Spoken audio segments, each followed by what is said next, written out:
dividirlos en factores de muy alto riesgo y de riesgo alto. En cuanto a los factores de muy alto riesgo, tenemos la enfermedad cardiovascular establecida, activa o previa. Diabetes mellitus 1 o 2 con uno o más factores de riesgo cardiovasculares con evidencia de daño de órgano blanco. Otra es la enfermedad renal crónica severa con una tasa de filtración glomerular de menos de 30 mililitros por minuto. En cuanto a las de riesgo alto, tenemos la elevación marcada de algún factor de riesgo, como lo es la dislipidemia familiar o la hipertensión arterial muy elevada. También encontramos la diabetes mellitus 1 o 2 con uno o más factores de riesgos cardiovasculares, pero sin evidencia de daño de órgano blanco. Otra de estas es la enfermedad renal crónica moderada, en la que vamos a encontrar una tasa de filtración glomerular de tan solo 30 a 59 mililitros por minuto. En cuanto a esta enfermedad, tenemos unas metas de presión arterial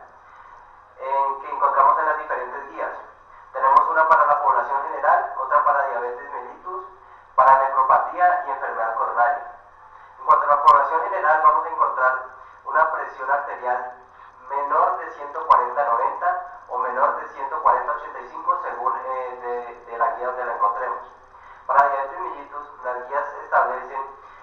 que se debe estar una presión arterial menor o igual a 130/80, igual como para la nefropatía y la enfermedad coronaria. En cuanto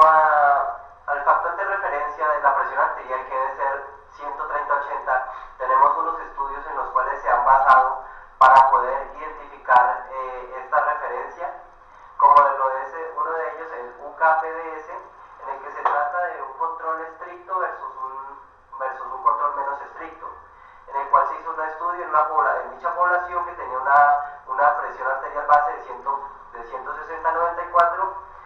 en el que en el control estricto la presión arterial era de 144/82 y en el de menos estricto era de 154/87. Para tener una diferencia entre las dos de 10 a 5 milímetros de mercurio. Esta es la diferencia que se vuelve entre las dos, al cual se le resta al 140/80 que había visto anteriormente, y de ahí se saca la cifra, para el cual se ve más evidencia de beneficio, de menos eventos adversos en el control estricto, que para los menos estrictos, como se ubican allí en la tabla. En cuanto a otro estudio que también se hizo para sacar esta cifra, es el estudio HOT, en el cual se quería llevar una presión arterial diastólica de 90, 85 u 80, en el cual en el transcurso del estudio se observó que una tasa en la cual era un promedio que había una reducción de los eventos de riesgo, eventos adversos, era la presión arterial diastólica de 83 milímetros de mercurio. Bueno, en cuanto a los desenlaces de los estudios anteriores, entonces observamos un efecto benéfico en cuanto se tiene una tensión arterial menor o igual a 80 en relación con la tensión arterial diastólica de menor o igual de 90. Como se observa en la gráfica, podemos ver que hay una disminución de los eventos adversos de aproximadamente un 50% en relación con la de 90.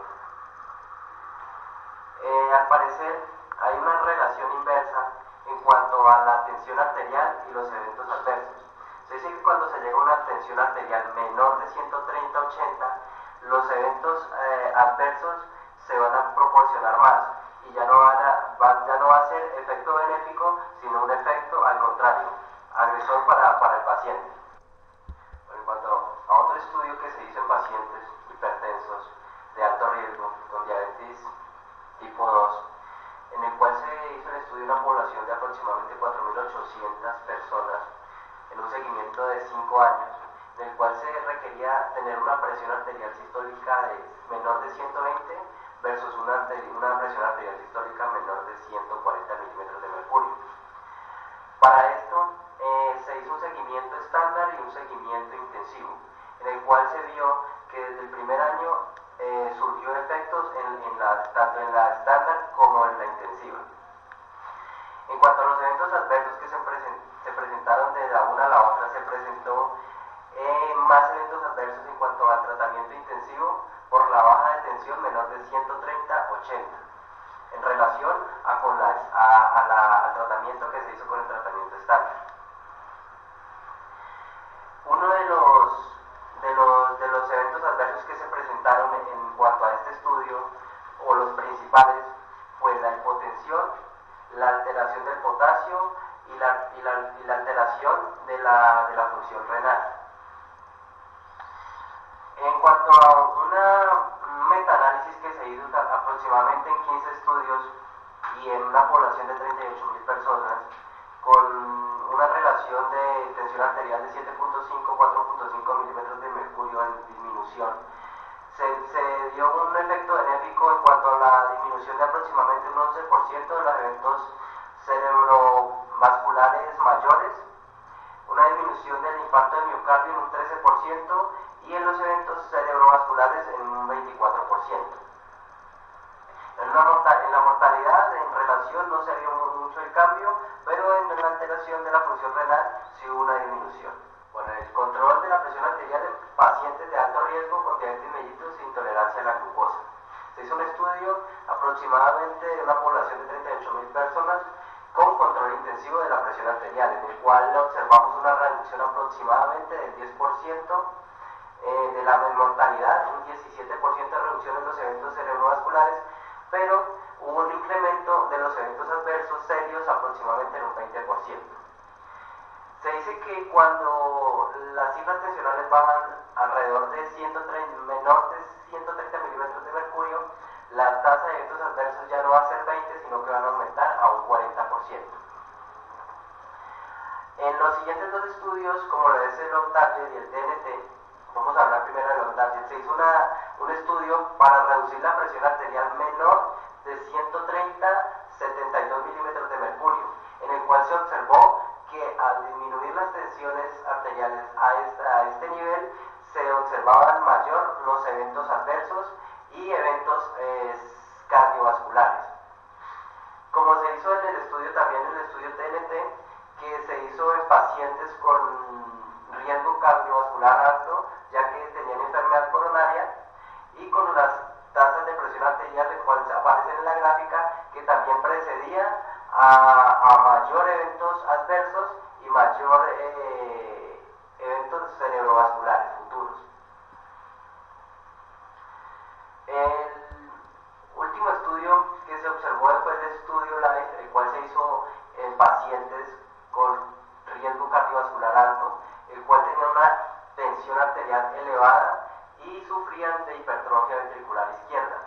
por lo cual se observó también que al disminuir las cifras tensionales a menor de 135-130, como se observa en la gráfica, fueron aumentando las reacciones adversas y los eventos adversos con el tratamiento de esta patología.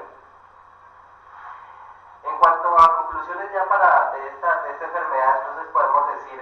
que la meta de la presión arterial en la población general de hipertensos es menor de 140-90. Segundo, los pacientes de alto riesgo cardiovascular, especialmente diabéticos y enfermos renales, deben ser llevados al menos a esta misma cifra, idealmente cerca de 130-80 milímetros de mercurio. Tercero, los pacientes en alto riesgo de eventos cerebrovasculares pueden beneficiarse de cifras de presión arterial menores a 130-80, pero a expensas de una tasa de mayor eventos adversos, por lo cual debe hacerse un énfasis de riesgo-beneficio de cada caso individual. Y cuarto, en pacientes con enfermedad coronaria debe tenerse cuidado con cifras de presión arterial diastólica menores a 70 milímetros de mercurio. Muchas gracias.